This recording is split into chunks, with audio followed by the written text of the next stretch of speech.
Hey guys, welcome to reccomend. Today we're going to be doing a little bit of a video on sway bars, especially on this thing right here, 2014 Polaris Sportsman 570. Now this applies for most sportsmen, like this thing here has a very similar suspension setup to this thing here. So this video will apply to both of these quad bikes. This is a 2007 Sportsman 500, run very similar suspension, same sway bar, and in this case they're almost identical. Now we're going to do a few things in this video. We're going to look at what a sway bar does, we're going to look at how it affects the performance, and we're going to do a few tests such as rear suspension articulation. We're going to do a few tests on handling, especially when we're doing cornering. So let's get into see what they do.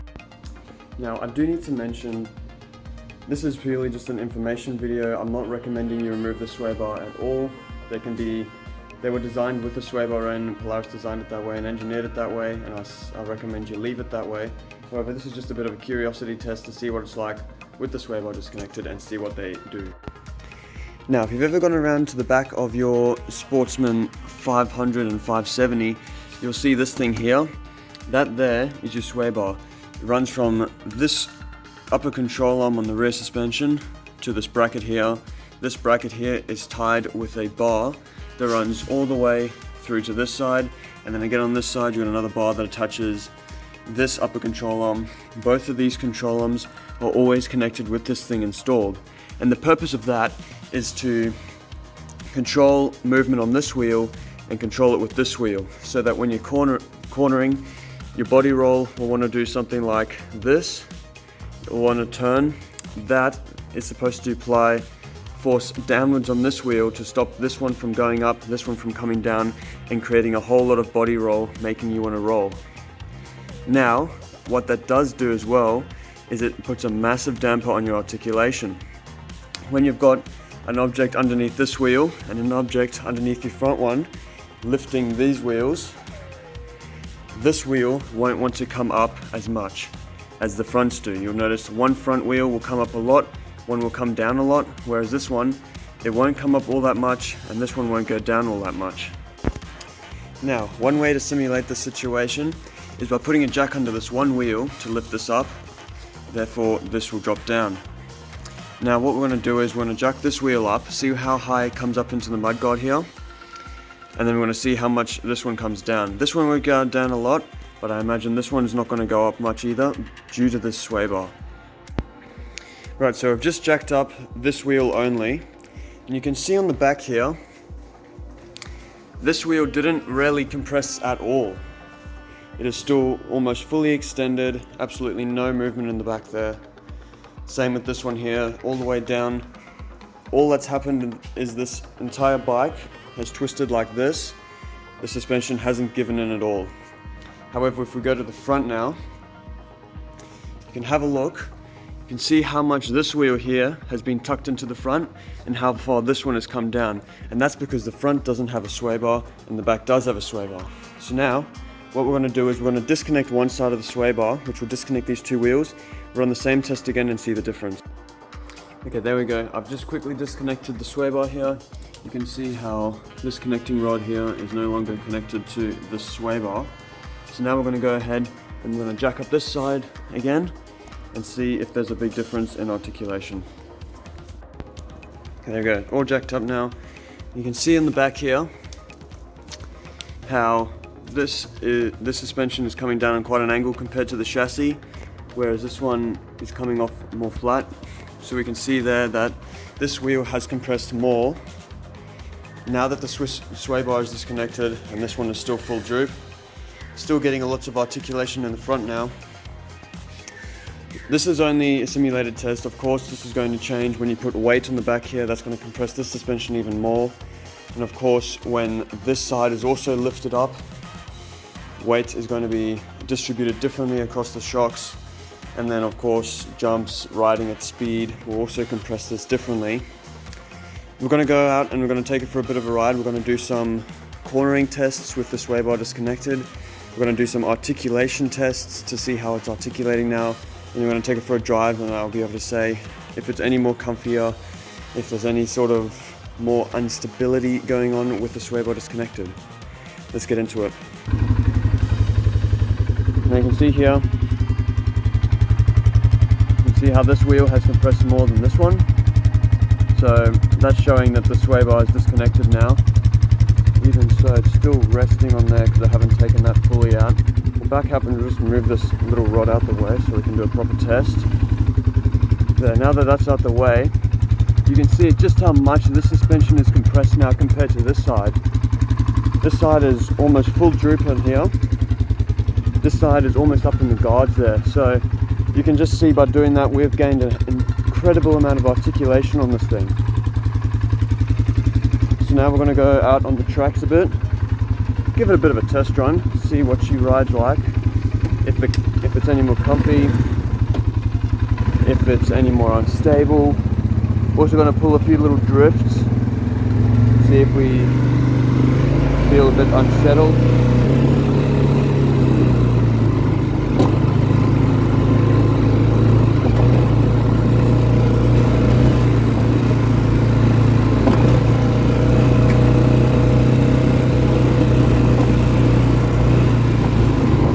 First of all, what's immediately noticeable is how little sway there is on the back when hitting obstacles. Because the rear suspension is able to flex more on its own now, when I hit a bump from the one side, it doesn't affect the entire bike, nor does it affect the other side of the suspension, which means that it's pretty comfortable to ride now. Hopefully this doesn't mean there will also be... If we'll just come back to this spot here.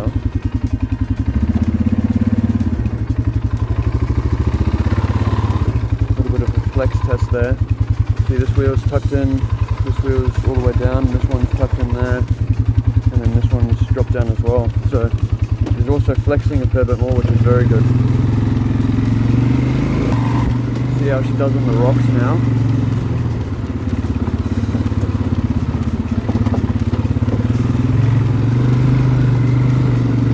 Still fairly bumpy, but it is better.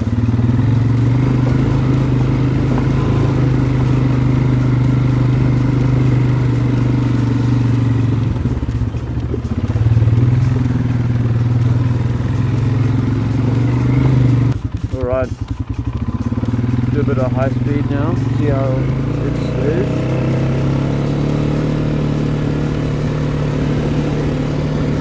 When you do this, it's just so noticeable how much more body roll there is. Got some turn here. Navigations to that area are not really bad anymore. I'm going to bring the speed up to around 50k now.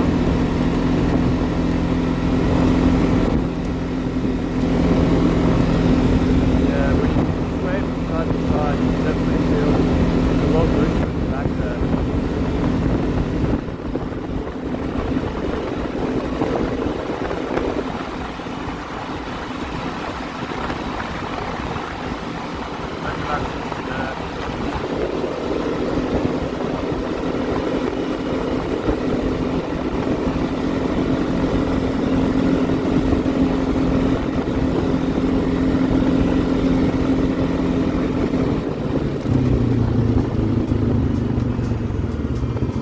Yeah, so definitely for speed, you can definitely notice there's a lot less stable. Not uncontrollably stable, but more unstable nevertheless.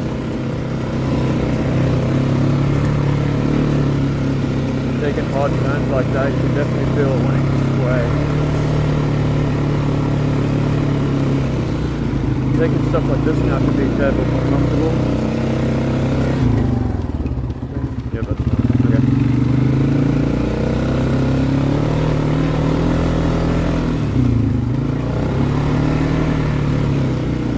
Yeah, it's definitely harder to spin it out on the back now without feeling like it's going to tilt.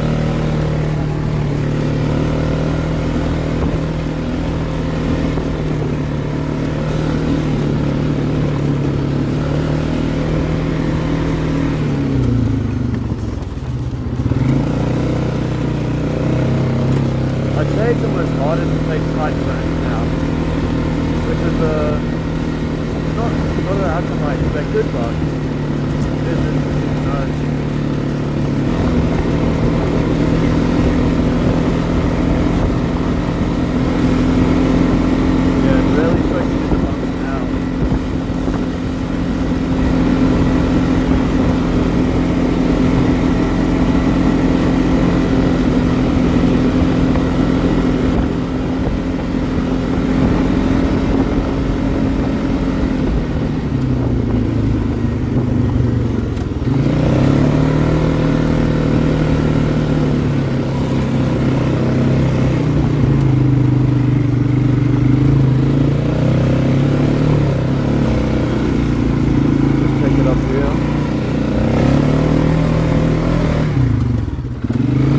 Had to let off on that one there.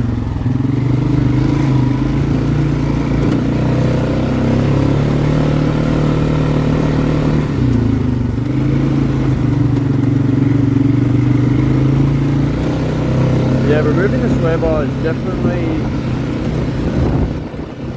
it's definitely a trade-off. It depends on your riding style, I guess, depending on whether you want to keep it in or not, but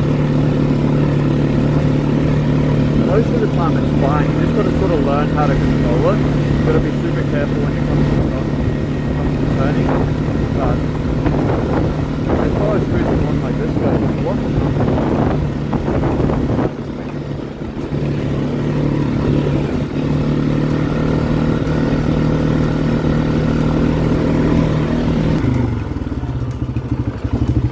Let's see if we can do some rolling around here.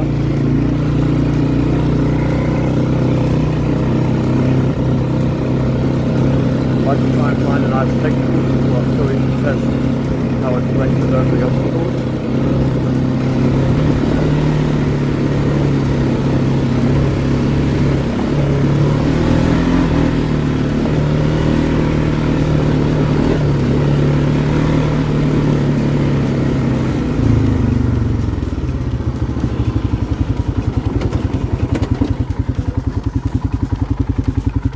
Alrighty.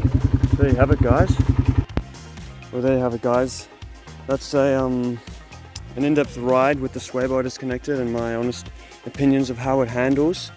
Definitely notice that when the sway bar is disconnected, there's a lot more sway.